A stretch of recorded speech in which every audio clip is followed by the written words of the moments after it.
Friends, मैं आपका mentor ए के सिंह और आज फिर हम अपने डी ट्रिपल एस बी की तैयारी करेंगे। यानी कि डी ट्रिपल एस बी में तैयारी हम क्या देख रहे हैं, एनसीईआरटी यानी कि D triple S P G T political की साइंस की तैयारी कर रहे हैं। और पॉलिटिकल साइंस में जो एनसीईआरटी करा रहा हूँ मैं आपको, उसमें आपको कहीं ना कहीं ये भी समझ में आ रहा होगा कि एनसीईआरटी का जो महत्व है, हर जगह महत्व है। यानी कि चाहे आपका कोई सा भी पेपर हो, इसलिए कहीं ना कहीं आपको एनसीईआरटी को एक तरह से बेस बनाकर कहीं ना कहीं चीज़ों को समझना चाहिए। अब एनसीईआरटी आज है 7वां चैप्टर और 6ठे चैप्टर तक मैंने आपको कितने ही क्वेश्चन आपको दिखा दिए हैं जो आपके पेपर में आ चुके हैं। तो इसलिए कहीं ना कहीं एनसीईआरटी का ही आपको पढ़ना ज़रूरी है। तो चलिए, क्या नाम आज का चैप्टर देखते हैं। आज का चैप्टर क्या है? आज का चैप्टर है हमारा संघवाद। यानी कि जो कि हमारी एक तरह से सरकार की प्रक्रिया है, या फिर एक तरह से देश में हमारे संघवाद की प्रक्रिया जो चल रही है उसके बारे में आज हमें पढ़ना है। एक होता है संघवाद, एक होता है एक तरह से राजतंत्र के तौर पर। यानी कि संघवाद में क्या होता है, किसी भी शक्ति का, यानी कि जो देश की शक्ति है, जो देश का मतलब एक तरह से देश को प्रेजेंट कर रही है, वो शक्ति, यानी कि जो शासन को चला रही है वह शक्ति, वो एक व्यक्ति के हाथ में नहीं है। उसका क्या है, केंद्रित, यानी कि विकेंद्रीकरण हो रहा है। यानी एक तरह से ये मान लीजिए सबके हाथों में कहीं ना कहीं कुछ ना कुछ शक्तियाँ बटी हुई है। और एक आपने देखा होगा राजा वाली शक्ति, यानी कि राजा मतलब कि मैं ही हूँ सब कुछ और जो मैं कहूँगा वो, यानी कि वो हमारे देश में कहीं ना कहीं शासन नहीं है। तो इस तरह की जो शक्तियाँ होती है वो क्या कहलाती है, संघवाद। तो संघवाद की अगर एक परिभाषा लेके चले तो यानी कि संघवाद सरकार एक तरह का वह रूप है जिसमें देश के भीतर की सरकार कम से कम दो या दो से अधिक भागों में बटी हुई है। जैसे मान लीजिए हमारे यहाँ क्या है, सरकार क्या है, केंद्र में बटी हुई है। यानी कि पहले क्या है, केंद्र में बटी हुई है, और दूसरा क्या है, राज्य स्तर पर बटी हुई है।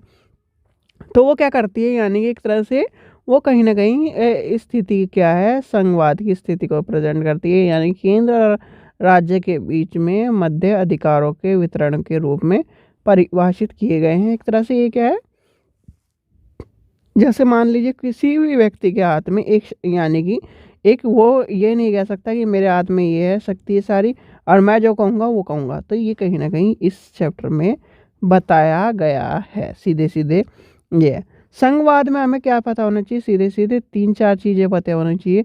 वो क्या है, एक तो संघवाद में केंद्र और राज्य की शक्तियों का बंटवारा जो है वो पता होना चाहिए। और संघवाद में जो कार्य हैं वो कहीं ना कहीं पता होना चाहिए। आपको पता होगा 28 राज्य है हमारे यहाँ, और 28 के 28 राज्य के कहीं ना कहीं संघवाद को प्रेजेंट करते हैं। ये नहीं कि कहीं देखो, जो इसमें सारी चीज़ें दी गई हैं उसमें से कुछ भी एक तरह से मान के चलिए मैक्सिमम 1 या 2 चीज़ काम की है और सारी चीज़ें इग्नोर कर दो, क्योंकि ये सारी की सारी चीज़ें कहीं ना कहीं बच्चों को पढ़ाने के लिए हैं।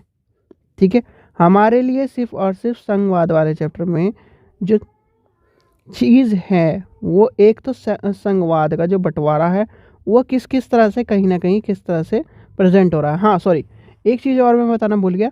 आपको पता है कि जब हमारा जो प्रेजेंट होता है क्या है, कॉन्स्टिट्यूशन 1 से लेकर 4 तक, 5 से लेकर 11 तक, 12 से लेकर 35 तक, 36 से लेकर 51 तक और 51 1, यानी कि यहाँ तक हम पूरे के पूरे प्रेजेंट कर देते हैं। ये क्या प्रेजेंट करता है, ये बताता है भारत के भाषा, यानी कि भारत के बारे में।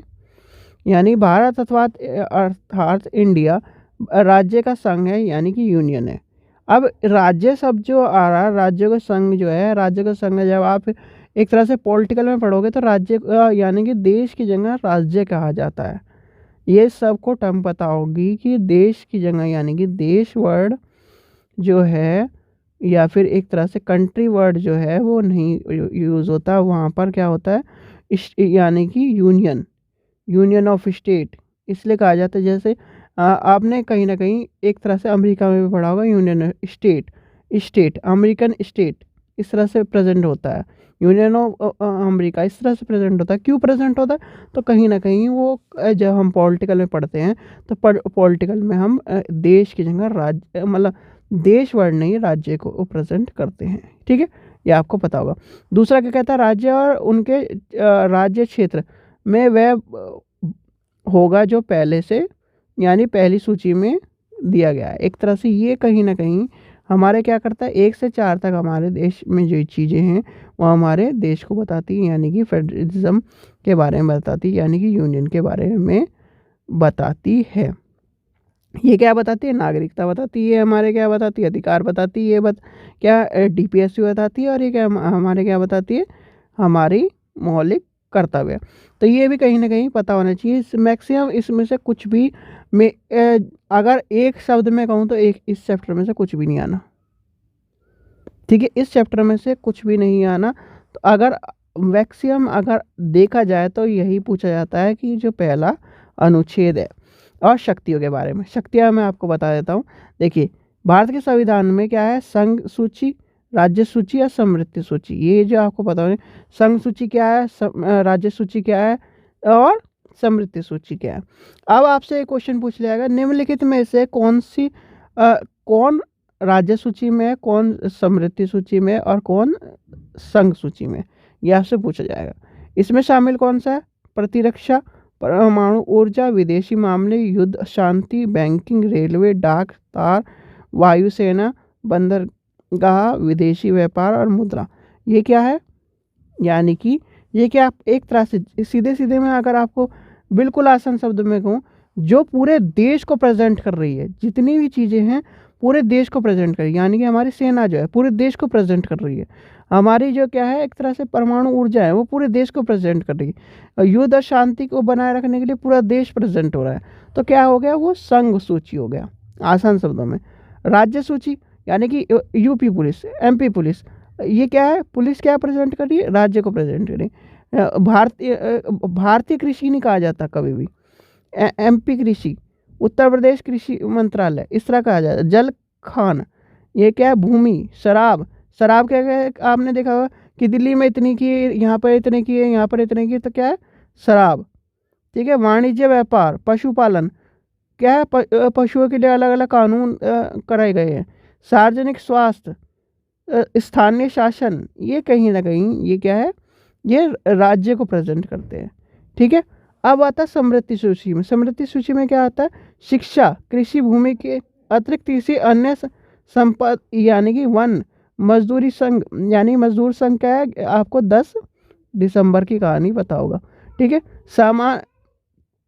सामानों में मिलावट, यानी कि एक तरह से इस तरह की जो चीज़ें कहीं ना कहीं वो क्या है? केंद्र और राज्य मिलकर एक साथ काम करते हैं, तो वो कहीं ना कहीं इस चीज़ को प्रेजेंट करते हैं। तो ये आपको पता होना चाहिए। मेनली जो शिक्षा है आपका, जो क्या है, हम शिक्षा में है, तो शिक्षा का किस में आती है? तो शिक्षा आती है समृद्धि सूची में। ठीक है, ये पूछा जाता है।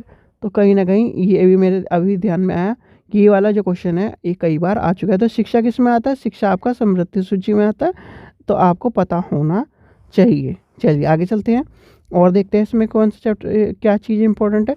मेनली अगर इतना, यानी कि इतना बड़ा चैप्टर नहीं है जिस हम लेके चलें। ठीक है, अब देखते हैं इसमें क्या कहता है।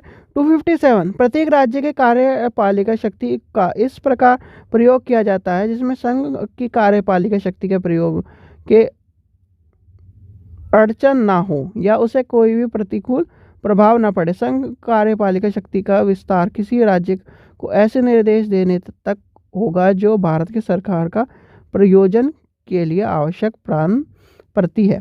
अच्छा, एक चीज़ और, जब एनसीईआरटी आप कर रहे हो, यानी कि एनसीईआरटी आप कर रहे हो, तो कहीं ना कहीं जो इस तरह के जो बोल्ड अनुच्छेद हैं वो ज़रूर लिख लेना, क्योंकि ये इस तरह के जो बोल्ड अनुच्छेद हैं ये कई बार आपके सामने प्रेजेंट हुए हैं, तो आपको पता होना चाहिए।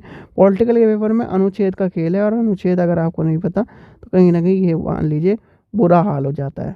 ठीक है, चलिए अब आता है अनुच्छेद के दो अन्य अनुच्छेद 33 और 34। संघ राज्य की शक्ति के क्या है? स्थिति में काफ़ी बढ़ा देते हैं। क्यों बढ़ा देते हैं? सैन्य शासन, यानी कि मार्शल लॉ की लागू हो जाने के बाद। अब यानी कि जब कहीं ना कहीं इस तरह की स्थिति आ जाती है, कहीं ना कहीं अशांति, यानी कि राज्य के किसी भी अधिकारी द्वारा शांति व्यवस्था बनाए रखने और उसे क्या है बहाल करने के लिए एक तरह के क्या है बताया गया है कि आपको क्या है अगर इस तरह की स्थिति प्रेजेंट होती है तो आपको क्या करना चाहिए, ठीक है। जिससे में हमारे कहीं ना कहीं बहुत सारे संस्थान उसका योगदान करते हैं, ठीक है। चलिए आगे चलते हैं और देखते हैं इसमें इम्पोर्टेंट क्या है हमारे चैप्टर में।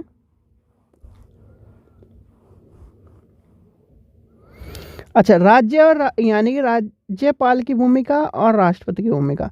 देखो, राज्यपाल की भूमिका और राष्ट्रपति की भूमिका उतनी ही है जितनी क्या है राज्यपाल की भूमिका राज्य में उतनी है जितनी क्या है एक हमारे पूरे देश में राष्ट्रपति की भूमिका है। यानी कि जो केंद्र की सरकार है, यानी कि केंद्र की सरकार में किसका प्रेजेंटेशन होता है, राष्ट्रपति का, ठीक है।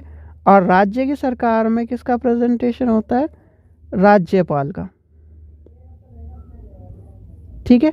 तो ये आपको पता होना चाहिए दोनों चीज़ें। राज्य की सरकार में क्या है, राज्यपाल प्रेजेंट होता है, और कहीं ना कहीं केंद्र की सरकार में क्या है, राष्ट्रपति प्रेजेंट। तो क्या है, ये प्रेजेंट करने का काम कर रहा है। यानी कि एक तरह से काम क्या है यहाँ पर पीएम कर रहे हैं, यहाँ पर सीएम कर रहे हैं, पर किसके द्वारा हो रहा है, यानी किसके लिखित पत्र के द्वारा हो रहा है, इनके द्वारा, यानी कि इनका, यानी कि चेहरा इनका, काम इनका, ठीक है। यानी कि चेहरा इनका और काम इनका होता है। तो इसलिए आपको पता होना चाहिए जब भी आप एक तरह से गवर्नमेंट एम्प्लॉय के तौर पर देखोगे, या फिर आपने गवर्नमेंट के जब रूल्स एंड रेगुलेशन पढ़ा हो, हमारे जब भी देश में कहीं भी कोई भी लेटर या फिर एक तरह से विदेश से कुछ भी मामले होते हैं तो वो किस पे प्रेजेंट होते हैं, वो राष्ट्रपति के तौर पर प्रेजेंट होते हैं, ना कि पीएम के तौर पर। यानी कि पीएम क्या करता है, उसको प्रेजेंटेशन को प्रेजेंट करता है, ठीक है। तो इसलिए आपको ये पता होना चाहिए। चलिए आगे चलते हैं और देखते हैं। और इसमें कुछ खास नहीं है। विशिष्ट प्रावधान, यानी विशिष्ट प्रावधान छोड़ दीजिए। जम्मू कश्मीर आपको पता है 370 ख़त्म हो चुका है। चलिए, इसमें और कोई यानी कि खास चीज़ नहीं थी, यानी कि आपको बताने लायक चीज़ नहीं थी। तो संघवाद आपसे पूछा जाता है, संघवाद क्या है, संघवाद आपको पता चल गया। यानी कि शक्तियों का बंटवारा एक व्यक्ति के हाथ में नहीं है, शक्तियों का बंटवारा जो है सबके हाथ में बांट दिया गया है। यानी शक्ति एक व्यक्ति के हाथ में नहीं है, शक्तियों का बंटवारा हो चुका है, तो उसे कहते हैं संघवाद, ठीक है। संघवाद पूछा जा सकता है आपसे, तो इसलिए आपको पता होना चाहिए। चलिए, आशा करता हूँ आपको वीडियो पसंद आए तो लाइक करें, चैनल को सब्सक्राइब करें, वीडियो को ज़्यादा से शेयर करें। और अभी आपने सभी ने फॉर्म भर लिया होगा और 15 तारीख के बाद से आपकी क्या है क्लासेस शुरू हो जाएंगी। यानी कि अभी तो एनसीईआरटी चल रही है, धीरे धीरे एनसीईआरटी के बाद आपका क्या है मेन क्लासेस शुरू हो जाएंगी, जो कहीं ना कहीं आपके एग्ज़ाम में आपकी आनी है, बिल्कुल, ठीक है। चलिए, क्वेश्चन आंसर्स के साथ। Thank you.